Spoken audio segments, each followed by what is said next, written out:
कानून क्या कहता है? कानून ये कहता है यदि आपने कर्जा लिया, बेटा हट जा, यदि आपने कर्जा लिया तो आपके पड़ोसी को तो बताना दूर की बात है, आपके वाइफ को भी नहीं बता सकते हो कि आपने कर्जा लिया हुआ है। और ये क्या कर रहे हैं? ये मोहल्ले में बता रहे हैं पूरे। कानून आपको पता होना चाहिए। और जब कोई रिकवरी वाला है, बैंक वाला है, कोई भी रिकवरी वाला है, उससे पेपर मांगो पहले तो। उसके पास आई कार्ड होना चाहिए। नहीं, अगर आई कार्ड नहीं है ना तो तुरंत पुलिस को बुला लो। सब फर्जी देते हैं, मोबाइल में दिखाएंगे। मैं कह रहा हूँ पुलिस को बुला लो ना, सबके पास पुलिस का नंबर है ना भैया। अगर तरीका बता रहा हूँ भाई, प्रॉब्लम पे बात मत करो।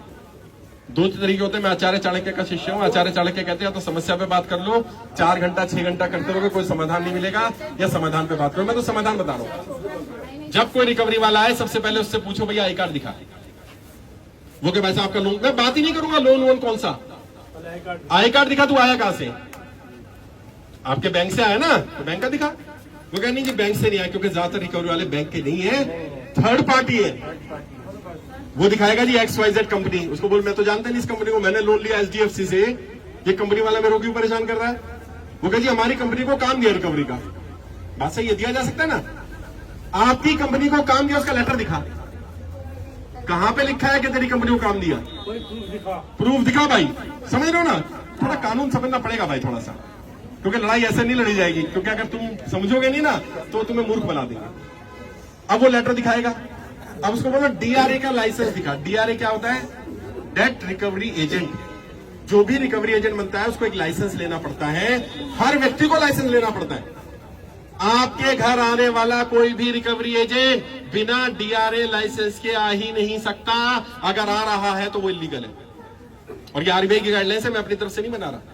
क्या बोलते हैं इसको? DRA, याद रखना, शॉर्ट में याद रहेगा ना। DRA फुल फॉर्म होती है डेट रिकवरी एजेंट। तो जो रिकवरी एजेंट होता है उसका एक सर्टिफिकेट होना चाहिए और हमेशा उसे अपने पास रखना होता है। वो सर्टिफिकेट कैसे मिलता है थोड़ा बता देता हूं। जो भी व्यक्ति, जैसे मान लो मैं कहता हूं मैं रिकवरी एजेंट बनना चाहता हूं, तो क्या मैं डायरेक्ट बन जाऊंगा? नहीं, मुझे पहले वो कुछ कोर्स देंगे पढ़ने के लिए। उस कोर्स में रूल्स एंड रेगुलेशंस होंगे। उसके बाद मेरा एक टेस्ट लेंगे कि मैं इन रूल्स एंड रेगुलेशन को याद कर चुका हूं कि नहीं कर चुका हूं। टेस्ट अगर मैं पास कर लूंगा तो मुझे वो सर्टिफिकेट मिलेगा। और जिसके पास DRA का लाइसेंस या सर्टिफिकेट होगा वो गाली गलौज बदतमीजी कर ही नहीं सकता, क्योंकि उसमें लिखा है अगर आपके पास DRA का सर्टिफिकेट है और आपने गाली गलौज बदतमीजी की, आपका सर्टिफिकेट रद्द हो जाएगा। वो रिकवरी नहीं कर सकता। मैं नहीं बेटा, कॉल करो इसको, कॉल करो। मैं ऐसे बात नहीं करूंगा, स्पीकर पे बात करो। हाँ बात छोड़ो ना, आप स्पीकर पे लगाओ, आप ही बात करो ना। भैया मेरे बच्चों को लेने कब आ रहा है? मैं यहाँ पे खड़ी हूँ। अभी 2 चीजें और, क्योंकि जो जानकारी देनी है वो जरूरी है। अगर डेट रिकवरी एजेंट लाइसेंस है उसके पास, और लाइसेंस लेने के बाद वो गाली गलौज करता है, बदतमीजी करता है, तो उसका लाइसेंस कैंसिल हो जाएगा। ये आपको रूल पता होने चाहिए। अब जब कोई आपके यहाँ रिकवरी वाला आया, आप सबके पास मोबाइल फोन है, ये मोबाइल फोन आपका हथियार है। जैसे आए ना तुरंत फोन का वीडियो रिकॉर्ड करके फोन जेब में रख लो, पूरा बताओ भी नहीं, चालू रखो। आजकल तो पता भी नहीं चलता रिकॉर्डिंग हो रही कि नहीं हो रही है।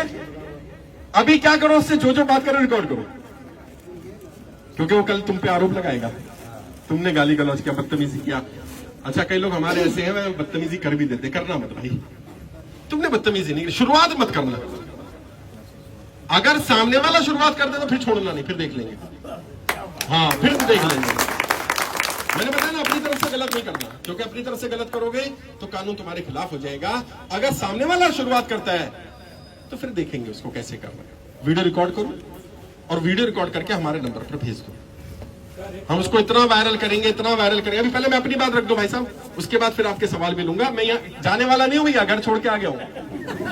हाँ नहीं तो देख ले भाई, अभी गाड़ी में किसी की रखा है, लगेज रखा है। मैं कितना सामान लेके आऊं है? 3 सूटकेस भर के आए। मैं आ गया हूं भाई, अभी मेरे पास रहने की जगह नहीं है यहाँ। अरे बस ये कह दिया, यही बहुत है। ऐसे तो बहुत सारे घर है, तुम लोग का दिल में इतनी जगह है यार। मेरा घर है और प्लस दिल्ली मेरा ससुराल है, तो आप मेरे ससुराल पक्ष की तरफ से आए हो तो मोस्ट वेलकम। बहुत बहुत शुक्रिया, धन्यवाद। नहीं एक दिन जरूर, के लिए नहीं, कई महीनों के लिए मोस्ट बहुत वेलकम। बहुत शुक्रिया भाई। ये गुजरात टीम देखिए कहाँ व्यवस्था करनी है, लेकिन आज तक अभी तक भी मेरे पास ये नहीं पता मुझे रुकना कहाँ है। मैंने कहा मैं आ रहा हूँ। दूसरी चीज का क्या ध्यान रखना, ये भी बड़ी चीज है, इसके बारे में भी लोगों को नहीं पता। और जो लोग ज्यादातर जिनकी गाड़ियां छीन लेते हैं सड़क चलते, घर आकर के आपका घर सील करने का झूठी धमकी देते हैं, नोटिस लगा के चले जाते हैं। जब भी आपके पास कोई नोटिस आता है, खासकर से वो लोग जिनकी प्रॉपर्टी बैंक में मोर्गेज है, वो ध्यान रखो। प्रॉपर्टी मोर्गेज के रूल ऐसे हैं, एक बार आपने प्रॉपर्टी रख दी तो आप समझ लीजिए इतना बड़ा क्राइम आपने कर दिया है। मोर्गेज का तो टर्म का मतलब भी नहीं पता, टर्म ऐसी रखी है आम जनता को समझ में ना आए। मोर्गेज का मतलब पता क्या है? मोर्गेज का मतलब बताओ। मैंने अपनी प्रॉपर्टी मोर्गेज की, इसका मतलब क्या है? मैंने अपनी प्रॉपर्टी जब्ती करवाई है। मोर्गेज मतलब जब्ती होता है। आपने उसी दिन तो लिख के दे दिया कि मैंने जब्त करवा दी। मोर्गेज मतलब जब्ती है। और उसमें क्या लिखा है? रूल ये है, अगर आपका अपना भी घर है और आपने उसको मोर्गेज कर दिया तो आप उसमें अगर व्हाइट वॉश भी करवाओगे, पेंट भी करवाओगे ना, तो बैंक को पहले पूछना पड़ेगा। क्यों? क्योंकि अब उस प्रॉपर्टी के मालिक आप नहीं हैं, अब बैंक इस प्रॉपर्टी का मालिक। इसलिए अभी बता रहा हूं, रूल्स पहले सुन लो, लूंगा तुम्हारे सवाल लूंगा सबके भाई। अभी क्या करना है तुम्हें समझना है कि जो बैंकों के रूल है उस रूल को समझो। बैंक सीधा आपकी प्रॉपर्टी पे कब्जा नहीं करता। पहली बात तो मोर्गेज लोन लेना नहीं चाहिए, बहुत जरूरत हो तो लो, और लो तो कितना लो? जो तुम्हारी प्रॉपर्टी की वैल्यू है उसका 80% 85% लोन ले लो। लोग क्या करें, 1 करोड़ की प्रॉपर्टी है, 10 लाख का लोन ले लिया। मैंने पूछा क्यों? कह साहब 10 की जरूरत थी। अरे तेरे को तो 10 की जरूरत थी, अब तू सोच 10 लाख के चक्कर में तूने 1 करोड़ रुपए जब्ती करा दिया। कल को बाउंस हो जाएगा तो कितना जाएगा पता है?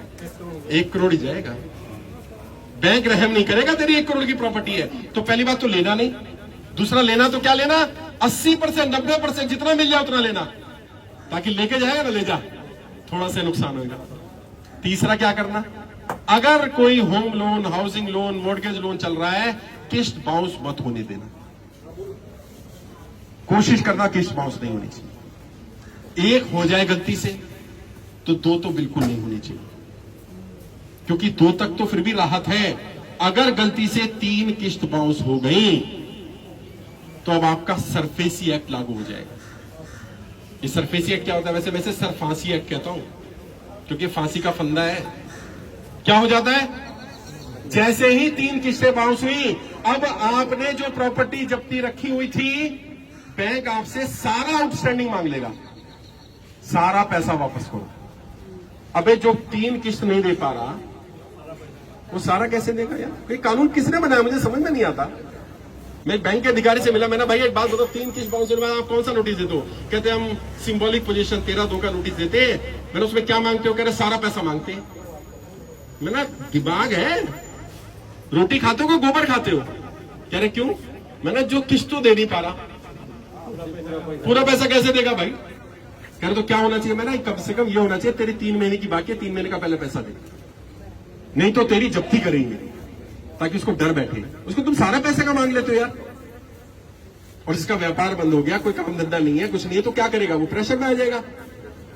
तो सरफेसी एक्ट बहुत खतरनाक एक्ट है। फिर भी 13(2) का नोटिस आ जाए तो तुरंत किसी वकील को, हमारी टीम जो है वो फ्री में हेल्प कर देगी, लेकिन आपको डीआरटी में केस जाएगा तो वकील को करना पड़ेगा। डीआरटी में भी कहना नहीं चाहिए, कई वकील साथी भी यहां नाराज हो जाएंगे, लेकिन बहुत सारे वकील भी गड़बड़ कर रहे हैं। सच्चाई बता रहा हूं, बंदा कहां मर रहा है, मतलब मैं बता नहीं सकता बेचारा है?